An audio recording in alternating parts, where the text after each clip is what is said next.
Отбасы, еліміздің алтын діңгегі, шаңырақтың шаттығы, әкенің мейірімі мен ананың ыстық құшағында. Осындай бақытты отбасыда өсіп өнген ұл мен қыз елдің ертеңіне айналары хақ. Біз сөз еткелі отырған Жанбаевтар отбасы осыған айқын дәлел. Әулеттің арқа сүйері Әбдіқадыр Жанбаев 1948 жылы қарапайым отбасында дүниеге келген. Ол 1967 жылы Талас ауылында Шоқан Уәлиханов және Киров атындағы қазақ орта мектебін бітіріпті. Кейіннен Магадан қаласында КСРО қарулы күштерінде әскери қызмет еткен. Келгеннен кейін шаруашылықта бір жылдай және жаңағы қызметіңді істедіп, колхоз шаруашылығы сол қызмет істеп жүрдім. Одан бір жылдай істегеннен кейін жаңа Талдықорған завет техникумын бітірдім. Завет техникумын бітіріп келгеннен кейін 3 айдан кейін мені ферма боласың, жылқы сиырдың фермасы боласың деп өткізіп алдым. Әбдіқадыр Жанбаев саналы ғұмырын ауыл шаруашылығы саласының дамуына арнаған.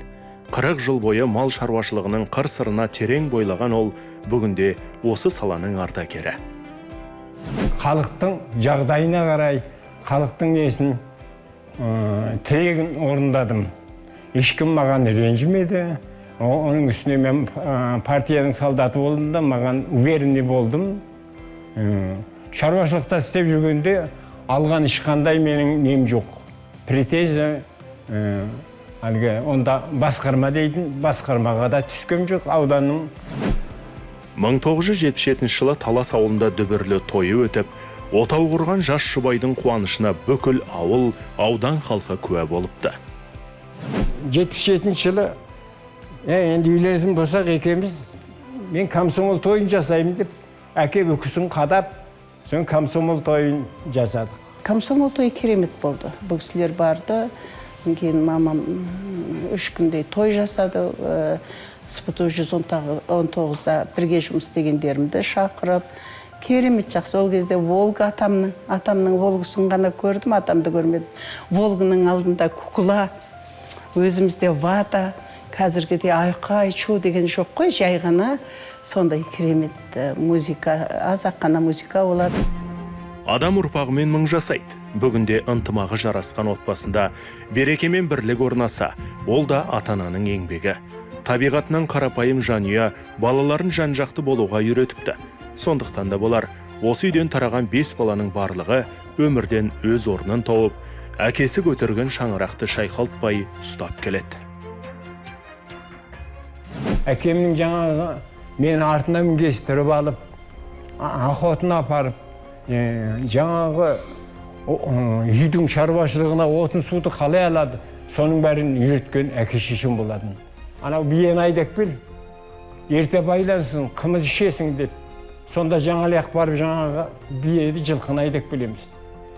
Қазіргі жастар тұрып сондай болса, келешегі де жақсы болар еді деп ойлаймын енді өзім. Ендігі өзім балаларым солай тәрбиеледім. Атамыз түзде жүріп отбасымен қоса ауылдың аманатын арқаласа, үйдегі барша тірлік, шаңырақтың берекесі Күлжахар Төребекова анамызға жүктелді. Оқу бітірген соң кітапханашы болып еңбек еткен ол, балаларының барынша кітапқа жақын болғанын қалапты. Содан да болар, білімдінің күні жарық деген қанатты сөзді 5 баласының 5-еуі де саналарына ерте сіңірген. Үйдегі балаларды, қыздарды тәрбиелеп, оқуға, осы әлетке жеткізген көбінесе ананың, осы жолдасымның еңбегі. Көпшілік Жанбаевтар отбасын ғалымдар отбасы деп атайды. Себебі олар түрлі ғылымды және кәсіпкерлікті терең меңгерген жандар. Әулеттің үлкен қызы Ләззат Абай атындағы Қазақ ұлттық педагогикалық университетінің түлегі, техника ғылымдарының кандидаты, халықаралық деңгейдегі аудитор, ғалым әйелдер қоғамының мүшесі. Осы Ләззатым әкесі отчет жасап отырған кезде 3 жасында өкшесі биік столда өкшесін көтеріп, тікесінен тік тұрып, әкесінің чернагикті тастай береді. Ол алатта шимайлай беретін, бүйтіп шимайлай беретін. Ручканы да емін-еркін қойып қоятын. Екемізде бекер адам емес екеміз, әкесі екеміз. Бұл қызымның ручка ұстасы да керемет, әкесі үйреткен бәйбі, әйбәт ұстай дейді. Ләззатым осы әлетте осы бесеуіне, осы артындағы бесеуіне қолын жеткізген сол қыздың арқасы деймін, тәрбиелеп бізден кейінгі.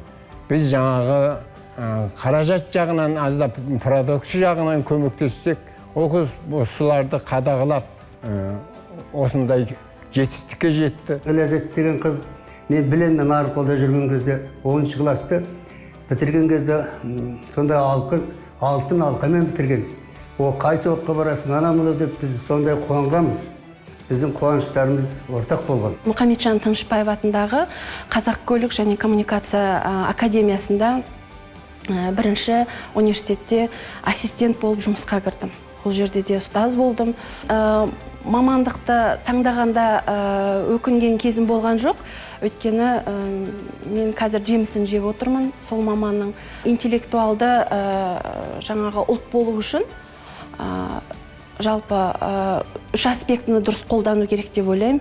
Жалпы білімді, ғылым саласында жүру, сосын инновацияны жақсы меңгерген маман бола білу керек деп ойлаймын. Әркім қай маман иесі болса да, сол маман иесі жеке тұлға бола біледі. Әулеттің ортаншы ұлы Ринат Мұхамеджан Тынышбаев атындағы Қазақ көлік және коммуникация академиясының түлегі, экономика ғылымдарының кандидаты. Бүгінде ол қалаларды тұрақты дамыту, сандық және жасыл технологиялар енгізу жөніндегі сарапшы, үздік ғалым атағының иегері. Оның мұндай жетістікке жетуіне әкесінің темірдей тәртібі мен анасының еңбегі зор. Әр балаға әр түрлі бағыт-бағдар көрсете отырып, әр баланың өз алған бағыты болды. Енді сол балалардың бірі маған, мысалы, әке-шешем қолыма қалам беріп, сіз өзіңізді осы қоғамда табу керексіз, білім ғылым жолына еңбек етіңіз деп жолға салды. Тіл маманы болсын, экономика маманы болсын, қай сала маманы болмасын, бұл жерде үлкен еңбекті қажет етеді. Бұл үлкен еңбекте бұл жерде бір адамның ғана еңбек емес, оның жанұясының, семьясының, әке-шешесінің, бауырларының үлесі болады. Мен үшін күйеуімнің, жолдасымның әке-шешесімен, бауырларымен, достарымен тату-тәтті болуы. Мен үшін ол өте маңызды.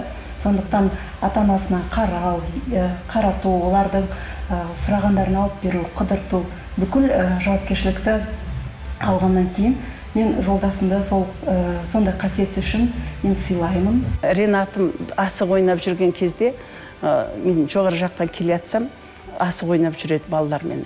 Ол балалар жаман сөздер айтады, бір әкең деген сияқты.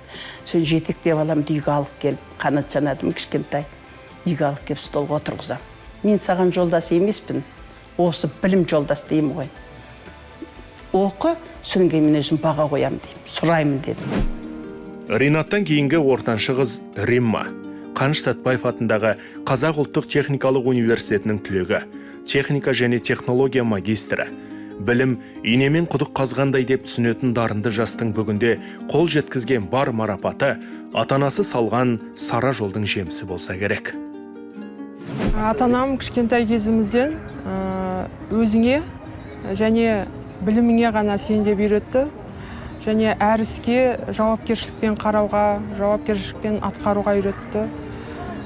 Қандай қызмет болмасын, қандай орта болмасын, адамгершілік, қарапайымдылық қасиеттеріңді жоғалтпаңдар деп бойымызға тәрбиелік мәні бар сөздерді айтып сіңірді. Осы сөздер қазіргі өмір жолында да құндылығын жоғалтқан емес. Менің білімім техникалық болғандықтан, ал өзімнің жұмыс істеп жүрген салам журналистика саласы. Бұқаралық ақпарат құралдарымен тығыз байланыс орнатамыз, қоғаммен байланыс орнатамыз.